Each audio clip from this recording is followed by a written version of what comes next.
नाज़रीन, अक्सर एयरपोर्ट पहली मरतबा जाने वालों या एयरपोर्ट पे पहली मरतबा जहाज़ में जाकर बैठने वालों को अजीबोगरीब और दिलचस्प सूरत हाल का सामना करना पड़ता है, जो कभी कभार ख़तरनाक साबित होती है। इसकी एक बहुत बड़ी वजह मुनासिब मालूमात का ना होना और सवाल पूछने में हिचकिचाहट का मुजाहिरा करना है।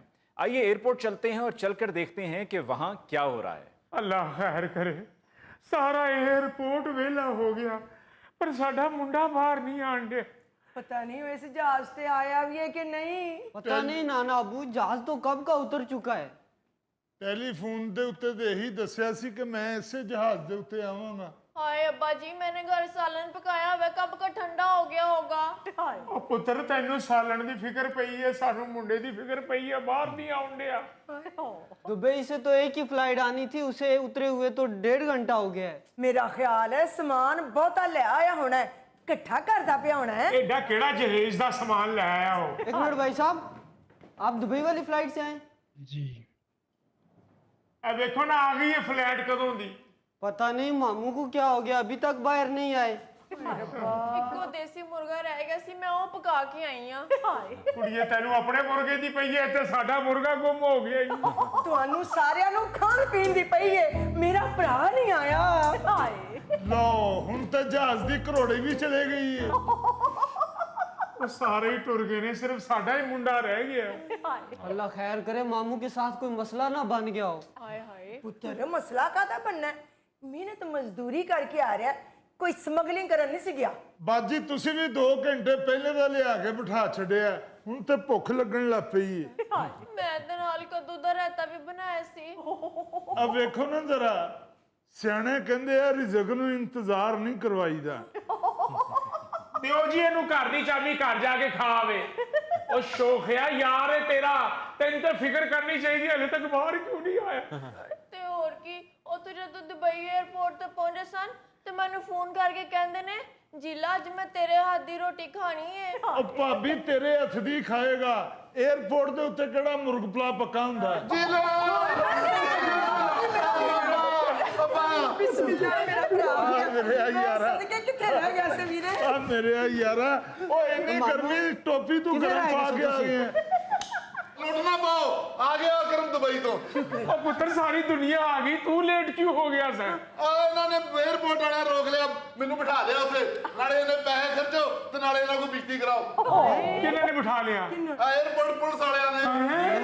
에ਅਰਪੋਰਟ ਪੁਲਿਸ ਵਾਲਿਆਂ ਉਤਰਿਆ ਨੇ ਕਿਉਂ ਬਾਲਿਆ ਸੀ? ਹੌਲੀ ਬੋਲ, ਵੱਜ ਕੇ ਤੇ ਸੁਣਦੇ ਨਾ ਹੁਣ। ਉਹ ਚਲੋ ਫੇਰ ਨਿਕਲ ਚਲੋ, ਕਿਧਰੇ ਫੇਰ ਨਾ ਆ ਜਾਣ। ਮੈਨੂੰ ਸਮਾਨ ਤੇ ਸਿੱਧਾ ਪਤਲਾ ਕਰ ਲੈਂਦੇ ਹੋ ਬਾਜੀ। ਇਹ ਕੱਪੜੇ ਕਾਲੀ ਬਾਹਰ ਕੱਢੇ, ਜਹਾਜ਼ ਦੇ ਚ ਕੋਟ ਵੇਚਦਾ ਆ। ਮੈਂ ਨਹੀਂ ਕੱਢੇ, ਪੁਲਿਸ ਵਾਲਿਆਂ ਨੇ ਚੁੱਕ ਚੁੱਕ ਕੇ ਮਾਰੇ ਮੇਰੇ ਕੱਪੜੇ ਸਾਰੇ ਵਿੱਚੋਂ। ਓਏ ਇਹੋ ਹੀ ਕੁਝ ਹੁੰਦਾ 에ਅਰਪੋਰਟਾਂ ਦੇ, ਇਹ ਤੇ ਟੈਚੀ ਚੋਂ ਕੱਪੜੇ ਵੀ ਕੱਢ ਲੈਂਦੇ ਨੇ। ਚਲੋ ਰੁਕੋ ਫਟਾਫਟ, ਕਿਧਰੇ ਦੇਸੀ ਮੁਰਗਾ ਠੰਡਾ ਨਾ ਹੋ ਜੇ। ਉਹ ਤੂੰ ਦੁਬਾਰਾ ਗਰਮ ਕਰ ਲਾਂਗੇ, ਜੇ ਦੁਬਾਰਾ ਗਰਮ ਕਰੀਏ ਤੇ ਕੁੱਕੜ ਕੀ ਗਾਲਾਂ ਕੱਢਦਾ ਹੈ। ਅੱਬਾ ਜੀ ਕਿਉਂ ਲੜਦੇ ਪਏ ਉਸ ਵਿਚਾਰੀ ਨਾਲ? ਏਡੇ ਪਿਆਰ ਨਾਲ ਉਹਨੇ ਮੇਰੇ ਲਈ ਦੇਸੀ ਮੁਰਗਾ ਪਕਾਇਆ ਹੈ। ਹੁਣ ਤੇ ਜਦੋਂ ਜ਼ਿਬਾ ਕੀਤਾ ਉਦੋਂ ਵੀ ਮੈਨੂੰ ਫੋਨ ਤੇ ਦੱਸਿਆ ਅਕਰਮ ਜ਼ਿਬਾ ਹੋ ਗਿਆ ਹੈ। ਜਦੋਂ ਹਾਂਡੀ ਚ ਪਾਇਆ ਉਦੋਂ ਵੀ ਦੱਸਿਆ ਅਕਰਮ ਹਾਂਡੀ ਚ ਟੁਰ ਗਿਆ ਜੇ। ਇਸ ਵਿਚਾਰੀ ਨੇ ਤੇ ਮੇਰੇ ਕੋਲੋਂ ਇਹ ਵੀ ਪੁੱਛਿਆ ਅਕਰਮ ਲੂਣ ਮਿਰਚ ਤੇਜ਼ ਖਾਣੀ ਜੇ ਕਿ ਹਲਕੀ? ਤੁਹਾਨੂੰ ਹਾਂਡੀ ਦੀ ਫਿਕਰ ਪੈ ਗਈ ਏ, ਕੋਈ ਕੰਮ ਦੀ ਗੱਲ ਵੀ ਦੱਸ ਦੇ। ਇਹ ਅੰਦਰ ਤੁਹਾਨੂੰ ਪੁਲਿਸ ਨੇ ਫੜ ਕਿਉਂ ਲਿਆ ਸੀ? ਚੋਰੀ ਦੇ ਸ਼ੁਬੇ 'ਚ ਫੜ ਲਿਆ ਸੀ। ਮੈਨੂੰ ਕੀ ਪਤਾ ਕਿਉਂ ਫੜ ਲਿਆ ਸੀ? ਜਹਾਜ਼ ਵਾਲੇ ਸ਼ਿਕਾਇਤ ਲਾਈ, ਮੈਂ ਤਾਂ ਹਲੇ ਜਹਾਜ਼ 'ਚ ਸਾਂ ਤੇ ਪੁਲਿਸ ਅੰਦਰ ਹੀ ਆ ਗਈ।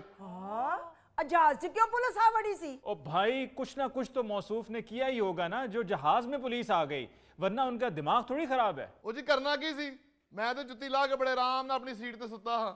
ਉਹ ਜਦੋਂ ਜਹਾਜ਼ ਆ ਕੇ ਖਲੋਤਾ, ਮੈਂ ਆਪਣੀ ਜੁੱਤੀ ਲੱਭਣ ਲੱਗਾ ਤੇ ਪੁਲਿਸ ਨੇ ਆ ਕੇ ਮੈਨੂੰ ਫੜ ਲਿਆ। तो शिकायत आपकी किसने लगाई थी? ਉਹ ਜੀ ਜਹਾਜ਼ 'ਚੋਂ ਹੀ ਕਿਸੇ ਨੇ ਲਾਈ ਹੋਣੀ ਆ। ਆ ਜੇ ਇਹਨੇ ਲਾਈ ਜੇ। ਇਹ ਜਹਾਜ਼ ਦਾ ਡਰਾਈਵਰ ਹੈ। ਉਹ ਤੁਮ ਅਭੀ ਗਏ ਨਹੀਂ? मैं चले हैं बाबूजी, मैं चले हैं। एक मिनट जनाब, ये बताइए ऐसा इन्होंने क्या किया कि जो आपने इनकी पुलिस को शिकायत लगा दी? और जी कोई एक हरकत इसने की हो तो बताऊं। दुबई एयरपोर्ट से लेकर लाहौर तक जान खाई हुई थी इसने हमारी। हाय हाय, की कर दिता अकरम ने? बेटे ये पूछो कि क्या नहीं किया अकरम ने। ओहो, हुआ क्या है? ओ जी जहाज में चढ़े हैं मौसूफ, आते ही एक पैसेंजर के साथ लड़ाई शुरू कर दी। कहते हैं जी मैंने खिड़की वाली सीट के साथ बैठना है, मैंने पहले ही सीट के ऊपर रुमाल रख दिया था। वो एयर होस्टेस ने आके समझाया कि जो आपकी सीट है, जो सीट नंबर है, आप उसी सीट पे बैठेंगे। कहते हैं नहीं, मैं पहले आया, मैं उथे ही बहना है। बड़ी मुश्किल से 5-6 लोगों ने हमारी मदद की, इनको समझाया कि भाई यहाँ पे सीट का नंबर लिखा होता है, आप अपना बोर्डिंग कार्ड देखें, जो सीट का नंबर लिखा हुआ है उस सीट पे बैठ जाएं। जी बड़ी मुश्किल से मौसूफ अपनी सीट पे बैठे हैं, जहाज फुल हुआ है, एयर होस्टेस ने दरवाजा बंद किया है, तो उठ के कहते हैं जी मैं जहाज का दरवाजा खुद चेक करूंगा। तो घर भी मैं रात को सौन लगे बुआ खुद चेक करके सोना। अच्छा, ओ भाई वो आपके घर का दरवाजा है, ये जहाज का दरवाजा है। एयर होस्टेस ने कहा है कि ये हमारी ड्यूटी है, आप कौन होते हैं दरवाजा चेक करने वाले? तो यही उसे आगे से तोजी दे रहे हैं। मैं घर में भी खुद चेक करके सोता हूँ, जितनी देर तक मैं खुद दरवाजा न चेक करूं मुझे तसल्ली नहीं होती। उस वक्त बड़ा समझाया है, बड़े प्यार से बिठाया है। फिर वो जो खिड़की वाला मुसाफिर है उससे लड़ना शुरू हो गए हैं। कहते जी मेरा दिल खराब हो रहा है, खिड़की खोलो। बड़ी मुश्किल से समझाया कि भाई जहाज की खिड़की नहीं खुलती। कहते जी खिड़की भी नहीं खोल दी तो एडा महंगा टिकट क्यों रखे है जी? अकरम बस 'ਚ ਵੀ ਬੈਠਣ ਤੇ ਇਹਨਾਂ ਦਾ ਦਿਲ ਖਰਾਬ ਹੁੰਦਾ ਹੈ। बेटा अकरम ਨੂੰ दुबई भी बस ही भेजिया करो, ऐसा कम अकल आदमी है। जहाज के टॉयलेट में गया है तो दरवाजा खोल के बैठा हुआ है। वो फ्लाइट असिस्टेंट बेचारे ने दरवाजा बंद करने की कोशिश किया तो शोर मचा दिया, मेरा दिल बंद हो जाएगा।